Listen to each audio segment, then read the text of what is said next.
Hello everyone, my name is Evie Lupine. Welcome back to my channel, and today I have another video for you all. Today we're going to be talking about masochism, in particular different types of masochist as well as different motivations for them. And the reason why I wanted to discuss this is because a while ago I did a similar video talking about sadism, and a lot of you all found it very helpful, and I feel like masochists and sadists go through very similar things in the BDSM scene. And they are similar in that they are opposite sides of the same coin, but they are also similar in that when you talk to somebody about what is a masochist, what is a sadist, they have a very clear-cut, monolithic idea of what that is, and they think about it like, okay, a masochist is somebody who likes this thing for this reason, this way, and they think they know everything about masochism just from one very simplistic understanding or approach. And I want to talk about this more because sadism and masochism both have very diverse experiences and can come from so many different places, and I want to explore what that looks like. And so hopefully if you are a masochist and you're listening to this, you will get some more ideas about why you enjoy what you enjoy, give you some new language, maybe new scene ideas as well. And if you're not a masochist, or you think you are not, you will listen to this and maybe get some more ideas about why your partners are this way, or just know more about other people in your local community or that you know personally. And yeah, maybe you might think you're not a masochist right now, but by the end of this video, I imagine just a couple of people will go, okay, wait, I didn't think I was a masochist, but maybe I really am. And so let's talk about different types of masochists and the different focuses they might have. So the first focus for a masochist I want to talk about is one that is thrill-focused. So a thrill-focused masochist is one that is basically an adrenaline junkie. They love the endorphins, they love the rush of getting to do a scene, and for them it is very similar to going on a roller coaster or skydiving or bungee jumping or what have you, and it's all about that intense experience. And though this can largely be about the physical part of BDSM, it can also be emotional as well, and it can be about fear and surprise and playing with those very intense, very shocking emotions. And for people that are into this kind of focus with their masochism, they will usually say things like, I love the physical rush that I get from playing, or I enjoy when I don't know exactly what's going to happen during a scene, or feeling anticipation or suspense or surprise is very important to me to be able to enjoy a scene. And because of especially that last one, a lot of people that are thrill focused, they will maybe not like super detailed negotiations. I think it can be a balancing act between getting that consent and safety and negotiation, and then also getting to have that surprise that facilitates the emotional experience that you want to have as a masochist. So it is a balancing act, and I do think it is possible. It just takes some skill. Now, the second motivation for masochists that I see, or the second type of masochist, is a service-focused or a devotion-focused masochist. And in the video that I did on sadism, I did have a service-focused sadist, and this is not a one-to-one correlation with that. With that video, I was talking more about service topping, and this is not that at all. This is when you have a masochist where their focus in play is about getting to use pain as a way of facilitating power exchange, of showing devotion to a partner, which is why I like saying devotion-focused rather than service-focused. But it's something where the enjoyment of the pain is not really for the pain itself. It's about what the pain allows you to give in a relationship. So for somebody who is more like this, they might say, I take the pain because I enjoy suffering for my partner, or suffering is a way for me to show my commitment to a relationship, or even I am happy to give up anything to my partner, including my body, because of how much I trust them. And then next after this, we have a challenge-focused masochist. And this one is basically if you've ever gone to a dungeon and you have seen someone who has just decided they are going to play until the toy breaks. You have seen somebody that has a challenge focus, where they are all about getting to play hard, long scenes. They really enjoy getting to go through something. For them, the pain may or may not be something they implicitly enjoy on its own, but it's really about getting to have that ordeal experience where it's something they get to push through and go farther through, and it's about either the challenge that they have from their partner and getting to rise to that challenge, or it's about proving to themselves, I can do this, I can go farther. And so in that vein, they might say something like, I enjoy getting to play with pain because it allows me to prove something to myself, or I enjoy it when I can play for harder, longer than my top can, or than I thought I would be able to. Or even, I treat BDSM as an endurance sport, or I like the marks I get after a scene because looking at them reminds me what I was able to get through or overcome.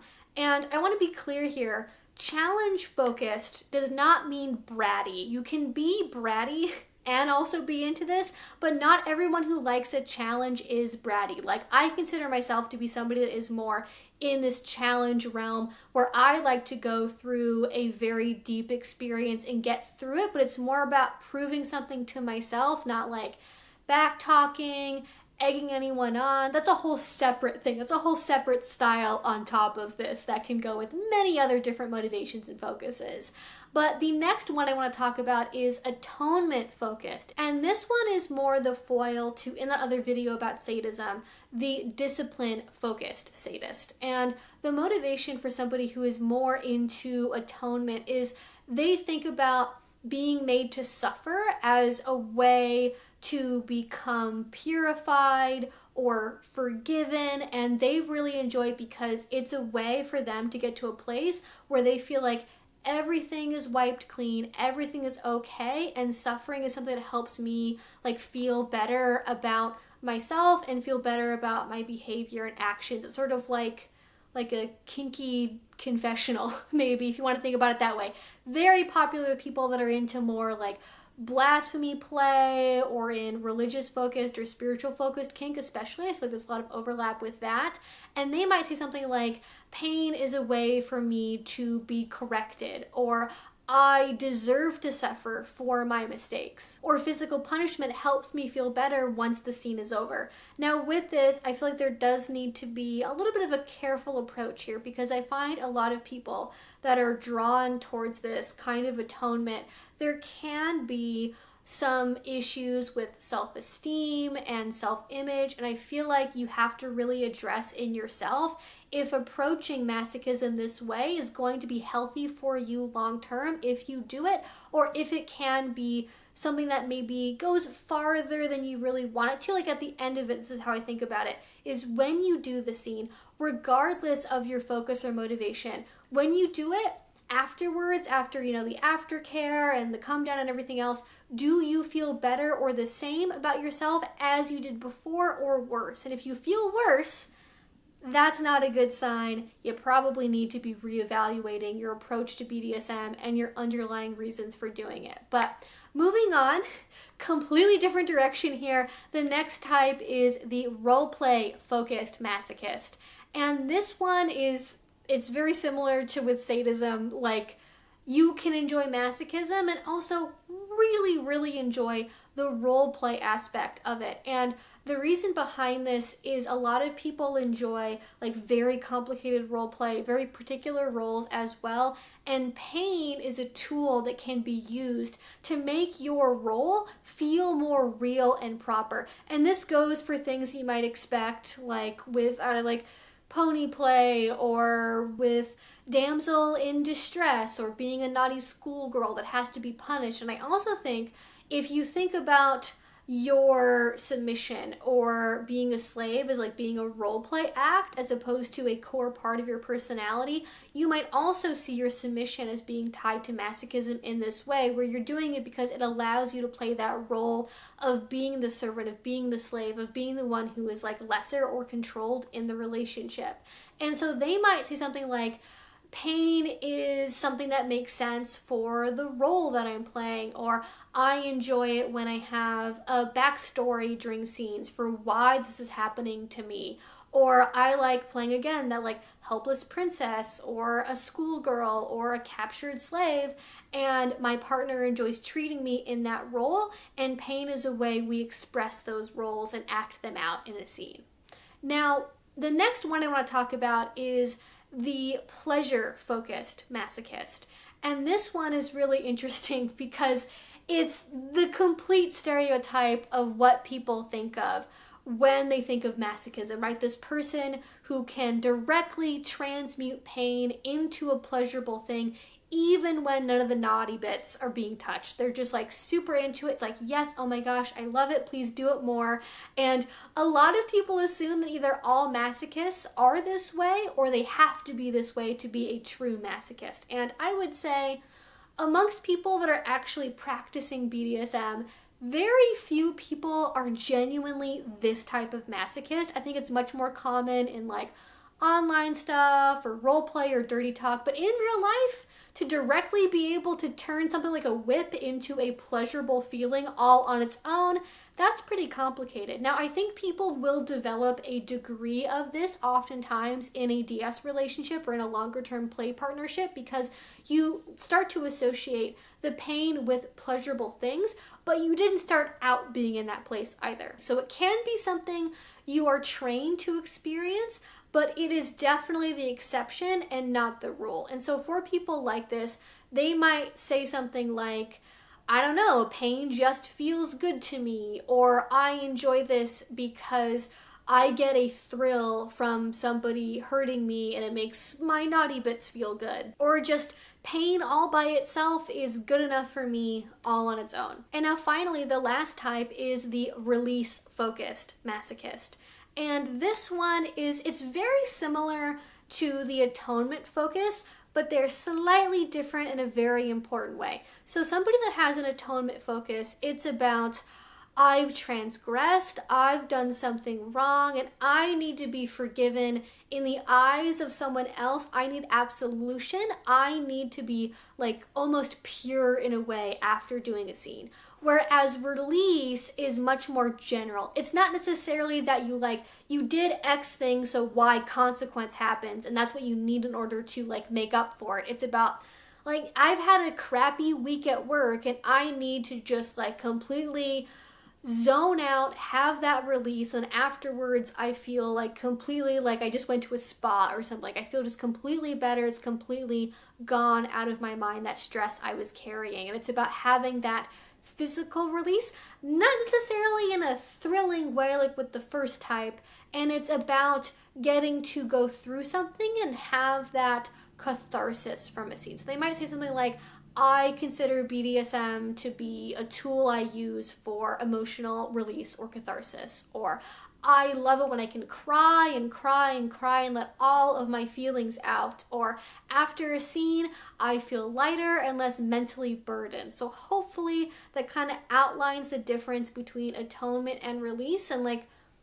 basically all of these can overlap and be part of your larger picture of your masochism. And I think I want to end on that note, which is masochism is not a universal thing. And by making a list like this, I am not trying to say you gotta like pick your type, like you're picking a starter Pokemon and you gotta stick with it, and that's just like how you are as a masochist forever.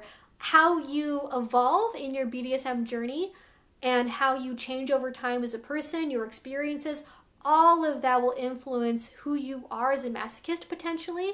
And it's okay to be 2, 3, 5 things on this list. If you just are a masochist, you might be all 7 or however many there were. I think it was 7, I don't remember. May have added an extra one in there somewhere. But however many there are, you could be all of these at once, potentially, or with different scenes or different people. It's okay to be more than one thing. You don't have to just pick one and then stick with it forever. I promise it is okay to change. And if you feel like you have to pick one thing or be one thing to please a partner or to be a better masochist, please don't do that. Be yourself. Be honest. You will have better scenes if you can be honest about who you are, what you like, and what you don't like. Don't pretend to be something you're not to impress other people or impress yourself or be who you think you should be according to other people. All I want to do is encourage people to not miss out on potentially positive experiences because they think, well, I thought I was this kind of masochist, and so I can't like this other thing. Be open to the possibilities. Be open to change or one-off experiences. If it's just that, it's okay to evolve. The purpose behind this and understanding this is not to give you a new niche or label, but to give you tools to understand how you might work with other people, what you might enjoy from a scene, so that way you can describe it to people that you potentially want to play with. Like if you are somebody that is a pleasure-focused masochist, you're not necessarily going to have a lot of overlap with a suffering-focused sadist. You might be able to make a scene work, but it might not be as fulfilling for both of you as it possibly could be. So it's about understanding compatibility, motivations, what you like about this, not giving you more things to like shove yourself in a box about. And even with that, it's not impossible for somebody who's one type of masochist to enjoy a scene with a different type of sadist. Like you might both like whips and canes on paper, and then you can both go, okay, hey, I want to practice scene doing this. I want to do a trial where there's like no role play, just as friends, very plain Jane. And that might work out great. Or you might get into a different form of doing a scene that you haven't really done before, and then you try it out and go, oh my gosh, wow, I didn't realize I could enjoy pain this way. So again, the point is just to be open, try new things, don't box yourself in, and just give yourself more tools for communication and treat them that way. I would love to know all of your thoughts about this one in a comment down below, especially if you are a masochist yourself. Did I miss anything on this list? Do you agree with this? Do you have anything else you would want to add? Or maybe you have a different way of conceptualizing different types of masochism. I would love to know all your thoughts again in a comment down below. If you enjoyed this and you're not already, please do subscribe because I make videos twice a week about all sorts of different types of BDSM and kink related subjects. And finally, if you really enjoyed this, if you want to support what I do, the best way you can do is Patreon. A link to that will be down below. If you do already support me there, thank you so much. It means the absolute world to me. And until I see you all next time, I hope you have a great rest of your day and a great rest of your week. Bye-bye.